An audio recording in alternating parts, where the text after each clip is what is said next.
And welcome to exam study.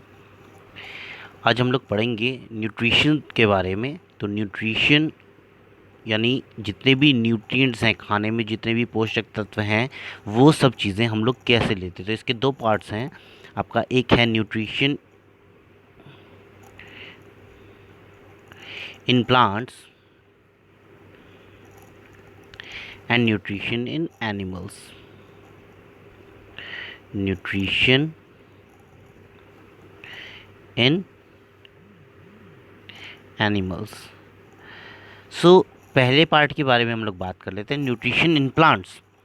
तो पेड़ों के अंदर, पेड़ पौधों के अंदर जो न्यूट्रिशन होता है, क्या होता है न्यूट्रिशन, तो आप लोग समझ ही गए होंगे कि जितने भी न्यूट्रिएंट्स हैं, copper, magnesium, fats, carbohydrates, minerals basically, ये सारी की सारी चीज़ें हम लोग जब कंज्यूम करते हैं तो इनसे हमको कुछ एनर्जी मिलती है हमारी बॉडी को। तो वो एनर्जी प्लांट्स को भी चाहिए और एनिमल्स को भी चाहिए, क्योंकि दोनों ही लिविंग बींग्स हैं।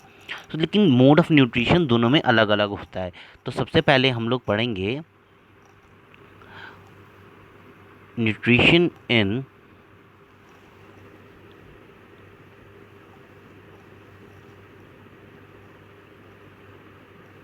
प्लांट्स के बारे में। अच्छा, जो प्लांट्स न्यूट्रिशन लेते हैं इसके लिए किसी के ऊपर भी डिपेंडेंट नहीं होते, अपना खाना वो लोग खुद बना लेते हैं। तो प्लांट्स आर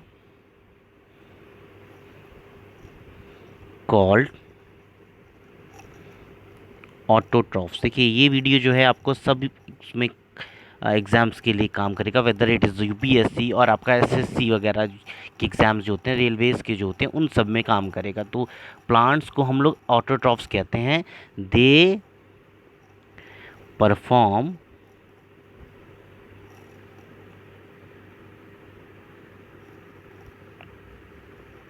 ऑटोट्रॉफिक न्यूट्रिशन। अपना खाना वो लोग खुद बना लेते, किसी के ऊपर डिपेंडेंट नहीं होते। क्या इक्वेशन रहती है कि 6CO2 प्लस 6H2O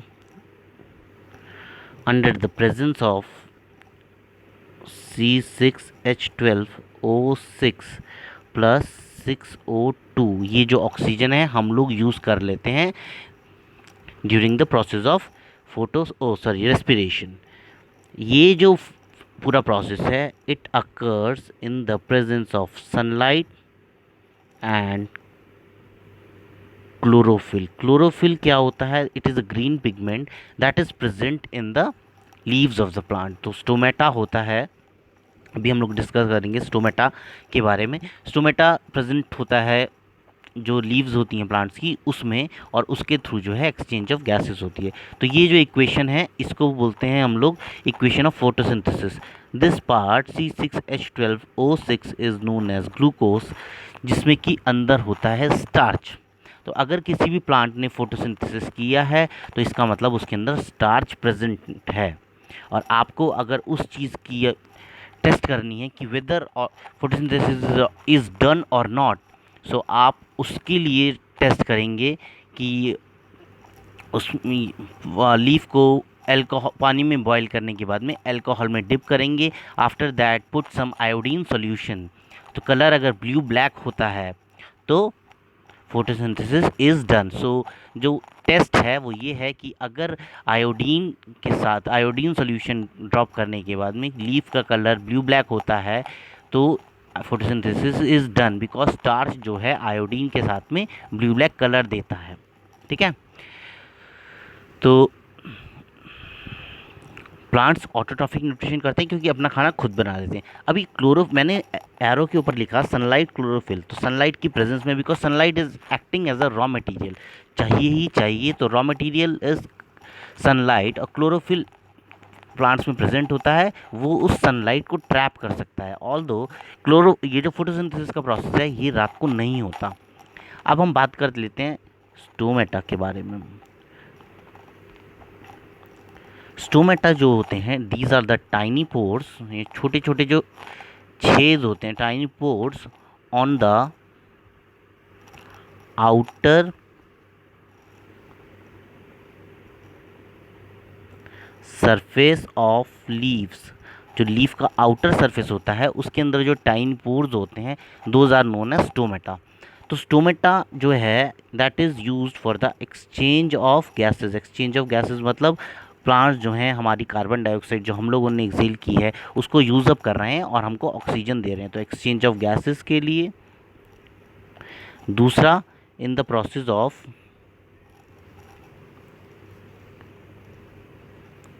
फोटोसिंथेसिस, तो ये और एक्सचेंज ऑफ गैसेस क्योंकि इसमें भी गैसेस तो एक्सेल हो ही रही हैं।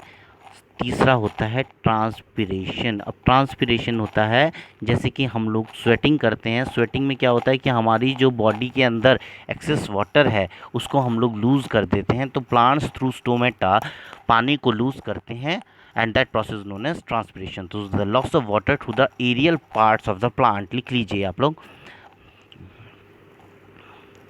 Loss of water through aerial parts of plants, and this process is known as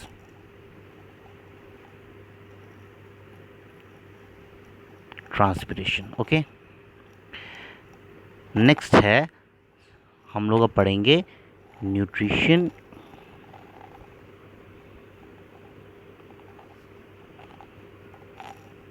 in animals. अब एनिमल्स के अंदर दो न्यूट्रिशन के टाइप्स हो गए, तीन हो गए, पैरासिटिक,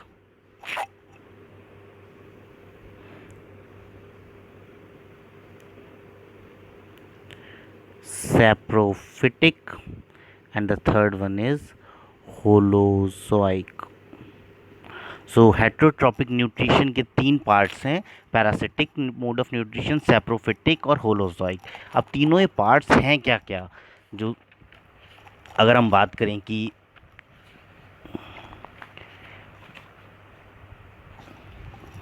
तो पैरासिटिक मोड ऑफ न्यूट्रिशन वो मोड ऑफ न्यूट्रिशन है,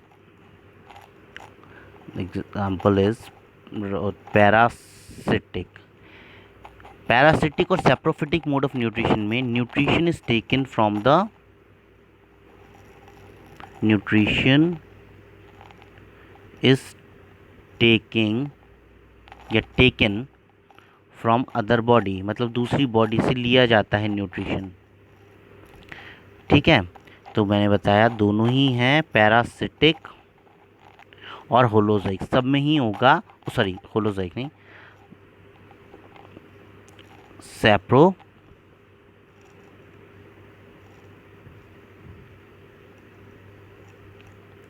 फिटिक। ठीक है, पैरासिटिक में वो जो दूसरी बॉडी होती है वो that is a living body, और सैप्रोफिटिक के केस में that it is a dead body. जैसे कि सैप्रोफिटिक मोड ऑफ न्यूट्रिशन है आपका फंगाई जो लगती है, फंगस, क्योंकि फंगस जो है न्यूट्रिशन लेती है दूसरी बॉडी से, लेकिन लगती कब है फंगस, जब वो बॉडी ख़त्म हो जाती है, तो डेड बॉडी पे से parasitic mode of saprophytic mode of nutrition है। स्केवेंजर्स जो होते हैं, स्केवेंजर्स होते हैं जो डेड ऑर्गेनिज्म के ऊपर फीड करते हैं, उनको बोलते हैं स्केवेंजर्स। ठीक है, अब बच गया हमारा तीसरा mode of nutrition, holozoic mode of nutrition. आइए हम पढ़ लेते हैं holozoic. Holozoic mode of nutrition में food is taken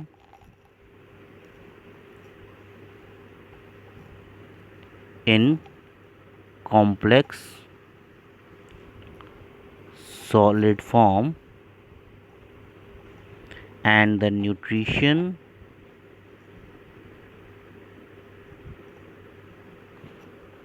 is taken after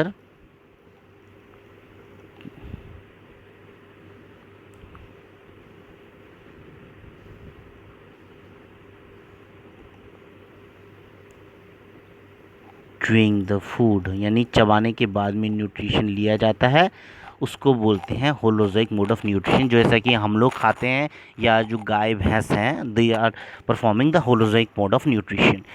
अब हमारे और गाय भैंस के जो मोड ऑफ न्यूट्रिशन में जो फ़र्क है वो है काउज या बफेलोज, काउज बफेलोज और गोट बकरी। इनको आपने देखा होगा कि ये कुछ खा भी नहीं रही तब भी मुंह चलाती रहती हैं। तो दीज आर नोन एज कड च्यूइंग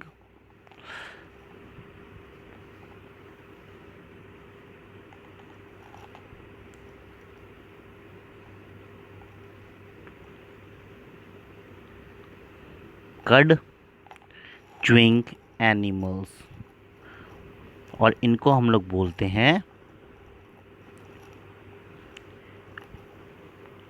र्यूमिनेंट्स। मतलब जो ऐसे एनिमल्स होते हैं जो कि अपना मुंह चलाते ही रहते हैं, तो कट च्यूइंग एनिमल्स उनको बोलते हैं। और कट च्यूइंग एनिमल्स को जो टर्म यूज़ करते हैं कट च्यूइंग एनिमल्स के लिए, वो करते हैं र्यूमिनेंट्स। तो एग्जांपल्स आपका काऊ, बफेलोज वगैरह जो आ गई कट च्यूइंग एनिमल्स में आ गई। अब हम बात करेंगे एक बार स्टोमेटा के बारे में। स्टोमेटा हम लोगों ने पढ़ लिया, तो उनका इस्तेमाल क्या होता है, क्योंकि वो यूज़ होते हैं एक्सचेंज ऑफ गैसेस में, फोटोसिंथेसिस में, और तीसरा ट्रांसपिरेशन में। मैंने आप लोगों को बता दिया।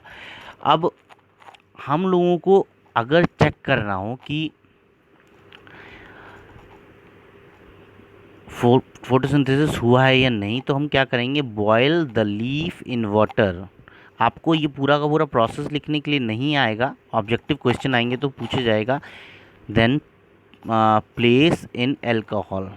अब एल्कोहल में प्लेस क्यों करते हैं, so that chlorophyll is removed. ठीक है, उसके बाद में ड्रॉप सम आयोडीन सॉल्यूशन। देखिए आपके लिए पहला पॉइंट इंपॉर्टेंट नहीं है, लेकिन दूसरा पॉइंट इसलिए इंपॉर्टेंट है, वो पूछ सकता है why it is placed in alcohol, it is because so that chlorophyll is removed. और उसके बाद में हम कौन सा सोल्यूशन डालेंगे, आयोडीन सॉल्यूशन। और अगर उसका कलर जो है that is blue black colour indicate, क्या इंडिकेट करता है, इट इंडिकेट स्टार्च, जो कि ग्लूकोज की प्रेजेंस की वजह से है। अगर ये चीज़ हो जाती है तो इसका मतलब फोटोसिंथेसिस हुआ है। तो आप इस लोग को ध्यान रखेंगे, ये चीज़ जो है ऑब्जेक्टिव में पूछी जा सकती है। ठीक है, तो ये था न्यूट्रिशंस के बारे में। न्यूट्रिशन मैंने प्लांट्स और एनिमल्स दोनों कवर किया। Thanks for watching, have a nice day.